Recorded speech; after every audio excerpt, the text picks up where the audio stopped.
नमस्कार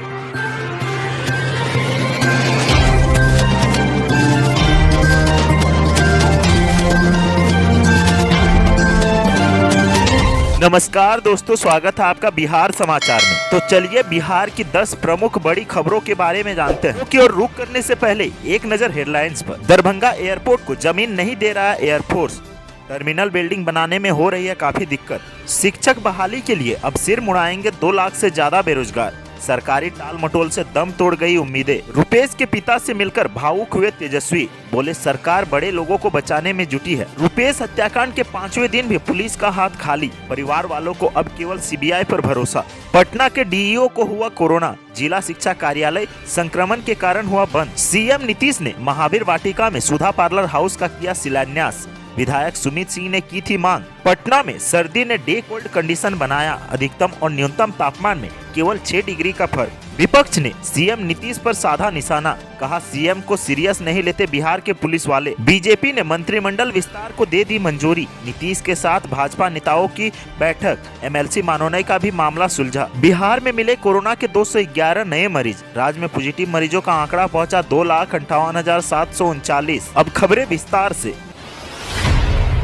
दरभंगा एयरपोर्ट का विस्तार करने में थोड़ी सी दिक्कतें आ रही है। बिहार सरकार के पूर्व मंत्री संजय झा ने कहा कि एयरफोर्स का पैसा दिए जाने के बावजूद भी अब तक जमीन नहीं मिल पाया है, जिसके कारण नई टर्मिनल बिल्डिंग का निर्माण नहीं हो पाया है।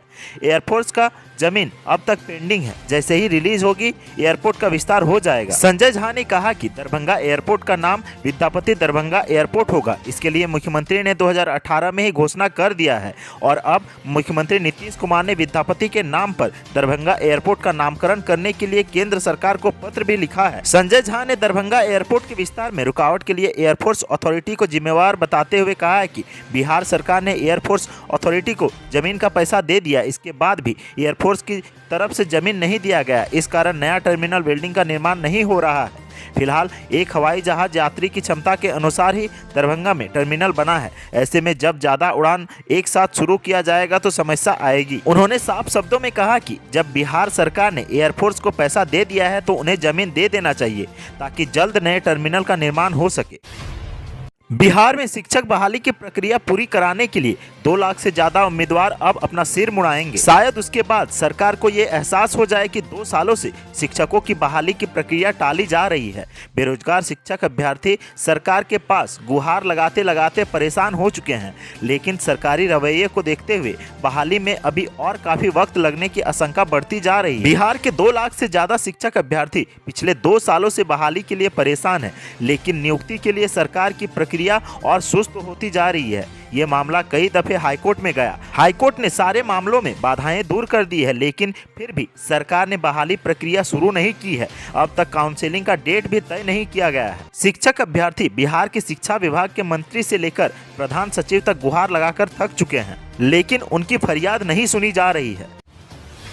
रविवार को नेता प्रतिपक्ष तेजस्वी यादव इंडिगो के airport station manager Rupesh Kumar Singh के घर पहुंचे। उन्होंने रुपेश के परिजनों से मुलाकात की। रुपेश कुमार सिंह के पिता से मुलाकात के दौरान तेजस्वी यादव भावुक हो गए। पिता ने तेजस्वी का हाथ पकड़कर उनके सामने कहा कि रुपेश साहब के अच्छे दोस्त थे और आपसे ही अब आखिरी उम्मीद है। रुपेश के पिता को ढांढस बंधाते हुए तेजस्वी यादव ने कहा कि हम हर मोर्चे पर रुपेश को न्याय दिलाने के लिए लड़ाई लड़ेंगे। साथ ही रुपेश कुमार सिंह के बच्चों को शिक्षा और अन्य मामलों में भी उन्होंने पिता को भरोसा दिया है। तेजस्वी ने कहा कि 16 साल से बिहार के मुख्यमंत्री नीतीश कुमार हैं और होम डिपार्टमेंट भी उनके पास है, लेकिन मुख्यमंत्री उसके बावजूद भी जिस भाषा में बात करते हैं वह बेहद दुर्भाग्यपूर्ण है। उन्होंने कहा कि नीतीश कुमार 16 साल से शासन में होने के बावजूद हड़प्पा सभ्यता की बात करते हैं।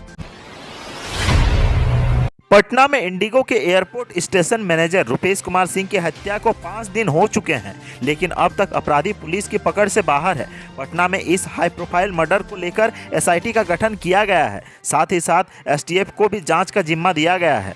40 से अधिक टीमें इस मामले में अपराधियों की धरपकड़ के लिए बनाई गई है, लेकिन अब तक नतीजा सिफर रहा है। पटना पुलिस की नाकामी को देखते हुए अब परिवार वालों को भरोसा पुलिसिया जांच से उठ गया है। परिवार वालों ने मांग की है कि सीबीआई से इस पूरे मामले की जांच कराई जाए। अपने पति की मौत के बाद टूट चुकी रुपेश की पत्नी नीतू सिंह ने पहली बार अपनी चुप्पी तोड़ी है। उन्होंने कहा है कि पटना पुलिस सोई हुई है और अगर उनके पति के हत्यारे इस धरती पर है तो पुलिस क्यों नहीं पकड़ पा रही है? हमारा सब कुछ लूट गया है और बच्चों को कौन सुरक्षित रखेगा? नीतू सिंह ने कहा है कि मामले की सीबीआई जांच होनी चाहिए। कोरोना संक्रमण के कारण पटना के जिला शिक्षा कार्यालय को बंद कर दिया गया है। पटना के डीईओ शुक्रवार को संक्रमित पाए गए हैं, जिसके बाद कार्यालय के कई स्टाफ की कोरोना जांच कराई गई। शनिवार को संक्रमण बढ़ने के बाद कार्यालय को बंद कर दिया गया है। जिला शिक्षा कार्यालय बंद करने की सूचना तमाम कर्मियों को दे दी गई है। अब पूरे ऑफिस को सैनिटाइज करने की प्रक्रिया शुरू की जाएगी। पिछले 2 हफ्ते में जिला शिक्षा कार्यालय के अंदर कोरोना का जबरदस्त संक्रमण फैला है। अब तक 15 से ज्यादा कर्मी कोरोना संक्रमित पाए जा चुके हैं। बिहार के चकाई को चंडीगढ़ बनाने के लिए विधायक सुमित कुमार सिंह ने प्रण ले लिया है। इसको लेकर वो लगातार पहल भी कर रहे हैं। इनकी पहल पर शनिवार को मुख्यमंत्री नीतीश कुमार ने जमुई के मधोपुर स्थित 110 एकड़ में फैले महावीर वाटिका इको पार्क में सुधा पार्लर हाउस का शिलान्यास किया। इस अवसर पर उप मुख्यमंत्री तारकिशोर प्रसाद, सांसदीय एवं ग्रामीण कार्य मंत्री विजय कुमार चौधरी और स्थानीय विधायक सुमित सिंह तथा पदाधिकारी भी मौजूद थे। विधायक सुमित सिंह ने बताया कि इको पार्क में आने वाले पर्यटकों को बेहतर सुविधा मिले, इसके लिए पिछले दिनों मैंने माननीय मुख्यमंत्री को पत्र लिखकर वाटिका में थिएटर, मछली घर, फाउंटेन, कॉफी हाउस और सुधा पार्लर हाउस स्थापित करने का आग्रह किया था। जनवरी के महीने में पटना समेत पूरे बिहार के लोग सर्दी का सितम झेल रहे हैं। पटना में हालात कोल्ड डे कंडीशन वाले बन गए हैं। शनिवार को पटना के अधिकतम और न्यूनतम तापमान के बीच महज 6 डिग्री का फर्क रहा। इसकी वजह से लोग दिन में हाड़ कपाने वाली सर्दी का सामना करते रहे। रविवार को राज्य के कई शहरों में पारा 6 डिग्री तक नीचे गिरा। दिन के तापमान में गिरावट होने की वजह से लोग गलन महसूस करते रहे। उत्तर पश्चिम की तरफ से चलने वाली बर्फीली हवाओं की वजह से पटना, गया, भागलपुर सहित बिहार के अधिकांश जिलों में कोल्ड डे की स्थिति बनी रही। दिन के तापमान में सामान्य से 6 डिग्री तक की गिरावट दर्ज की गई, जबकि रात के तापमान में 2 से 4 डिग्री की गिरावट दर्ज हुई है। बिहार में लगातार बढ़ती आपराधिक घटनाओं को लेकर नीतीश सरकार विपक्ष के निशाने पर है। नेता प्रतिपक्ष तेजस्वी यादव के बाद कांग्रेस के प्रदेश अध्यक्ष मदन मोहन झा ने मुख्यमंत्री नीतीश कुमार के ऊपर निशाना साधा है। उन्होंने कहा है कि सीएम से अब उनका डिपार्टमेंट भी नहीं संभला जा रहा है। बिहार के पुलिस वाले खुद सीएम का भी नहीं मान रहे हैं, नीतीश को सीरियस नहीं ले रहे हैं। दरभंगा पहुंचे बिहार कांग्रेस के अध्यक्ष मदन मोहन झा ने कहा कि बिहार में बढ़ रहे अपराध के कारण आम लोगों को भरोसा बिहार सरकार से इकबाल खत्म हो गया है। साथ ही उन्होंने कहा कि मुख्यमंत्री नीतीश कुमार को पत्रकारों के सवाल पर न उलझकर प्रशासन पर ध्यान देना चाहिए। मदन मोहन झा ने कहा कि बिहार में अब क्राइम की बात करना बेईमानी होगा। आप सभी जानते हैं कि बिहार में प्रशासन नाम की कोई चीज नहीं है।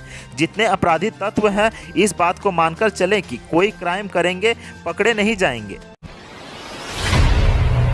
खरमास खत्म होते ही बीजेपी जेडीयू के बीच जारी गतिरोध खत्म हो गया है। रविवार की शाम बीजेपी के प्रदेश अध्यक्ष संजय जायसवाल और डिप्टी सीएम तारकिशोर प्रसाद मुख्यमंत्री आवास पहुंच गए।